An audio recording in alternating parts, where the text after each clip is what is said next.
Kayo po ba mga bossing ko ay isa sa mga maraming pangarap sa buhay at gusto nyo po na kagad ito ay inyo pong makamtan?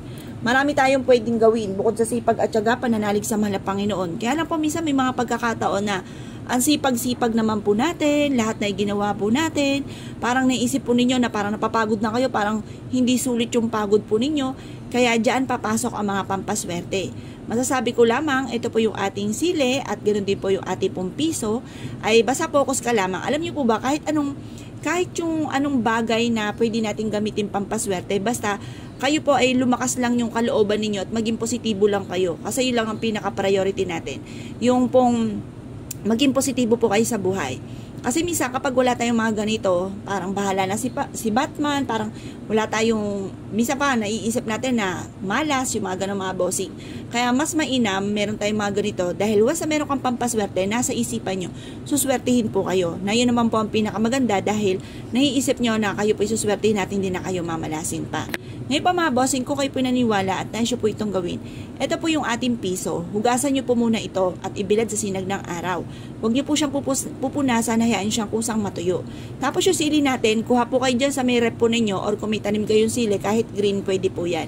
Pagtapos, kailangan lang natin mga bossing ko ng ziplock or kaya isang plastic na maliit na pwede natin paglagyan nito. Kasi kapag sa tela nyo siya inilagay, baka madurog yung sili. Tapos, baka maanghang pa yung kamay po ninyo. Makuskus nyo pa sa mata, nalintikan pa. Kaya mas mainam sa plastic na lamang mga bossing. Ngayon pa magwi-wish ka.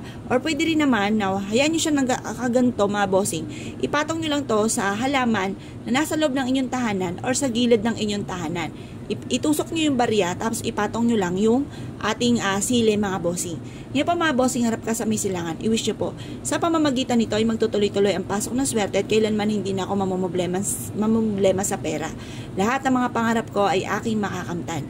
Sabihin nyo na lahat ang nais ninyo na walang gamit na sana, direct to the point ang pagwi-wish mga bossing. Ngayon pa mga bossing, kung kayo pinaniwala at nais nyo po itong gawin, huwag na po kayo magpatumpik-tumpik pa. Pag nagawa nyo po ito, i-mindset nyo na kayo po magiging matagumpay.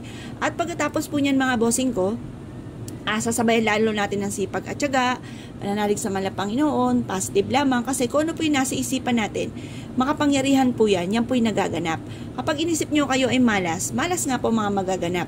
Kaya ako laging mga sabi ko po sa kanila, ang isipin lagi natin ay swerte, or yan mga magaganda. Sabi nyo, magkakaroon ako ng maraming pera. Huwag nyo isipin na wala kayong pera. Pagka halimbawa kayo po ay walang pera, tayo po ay huwag makakalimot magdasal. Humingi po tayo na pagkalooban tayo ng malaking benta or kaya po paulit-ulitin nyo po kasi ako ganun din. Lahat na po na santo tinawag ko mga bossing at lagi ko sinasabi magkakaroon ako ng malaking benta. Nangyayari nga po yan mga bossing. Kaya minsan sa sobrang abala ko, minsan nakakalimot din po ako mga bossing ko na mag-wish or magdasal. Pero sa may silangan, hindi ko naman nakakalimutan. Pero minsan nakakalimot din po ako na mag-wish. Ngayon, pag po sumapit na ng hapon, ay kakaunti ang benta, naisip ko, ay nakalimutan ko magdasal.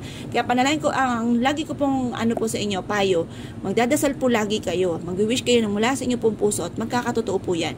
Tapos, subukan nyo po ng ganitong mga pamamaraan at syempre, sipag at tiyaga at lalo tayong kumapit sa mahal na Panginoon, lalo na kung marami kang mga pangarap sa buhay. At ganoon din po mga bossing, kung tiripik ang inyong mga pangarap, dapat tiripik din ang pagkayod. Baka naman po napaka-tiripik ng mga pangarap ninyo na magkaroon ako ng malaking bahay, magkaroon ako ng maraming pera, pero ang pagkayod ninyo ay panakto lamang. Kailangan tiripik din po ang pagkayod natin mga bossing. Talagang pagtsatsagaan po natin yan. Kapag po tiis-tiis lamang, kung halimbawa kayo po ay napapagod na, pwede naman magpahinga pero sandalian lamang. At tiis-tiis lamang po mga bossing para maging matagumpay po tayo sa buhay.